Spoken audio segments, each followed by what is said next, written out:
24 প্রহর ব্যাপী চলছে আমুচা বাগানে মহাহরিনাম সংকীর্তন। আজ শেষ প্রহর।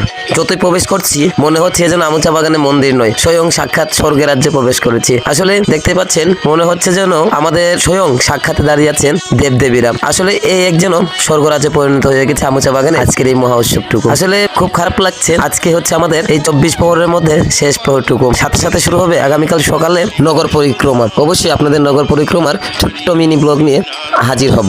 আজকে আমাদের আমুচা বাগানে এই কণিকা মহাপ্রসাদ বিতরণ অংশগ্রহণ করেননি, আগামী বছর অবশ্যই আসবেন। সকল সনাতনীরা মন ভরে শুনছে হরিনাম সংকীর্তন।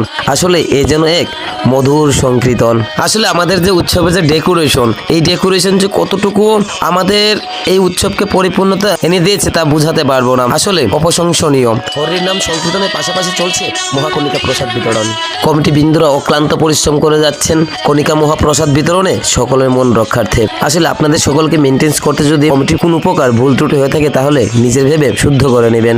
আমরা চাই সকল সনাতনীরা আমাদের আমুচা বাগানে উৎসবে আসবেন এবং হাসি মুখে এসে প্রসাদ গ্রহণ করে আমাদের হরিনাম সংকীর্তন শুনবেন। আগামীকাল নগর পরিক্রমায় এবং দধি ভাঙনের ইন্টারেস্টিং ভিডিও নিয়ে অবশ্যই আসবো আপনাদের পাশে। বসেছে উৎসবের উপলক্ষে মেলা। আসলে এই মেলা ঘুরতে ভাই অনেক ভালো লাগে, কারণ বিভিন্ন জায়গা থেকে দোকানদাররা আসে এখানে বাণিজ্য করতে। এই যে দেখছেন, আসলে কি বলবো আর, সত্যি অসাধারণ, যা মুখের ভাষায় প্রকাশ করতে পারবো না। ধন্যবাদ সকলকে, ভালো থাকবেন।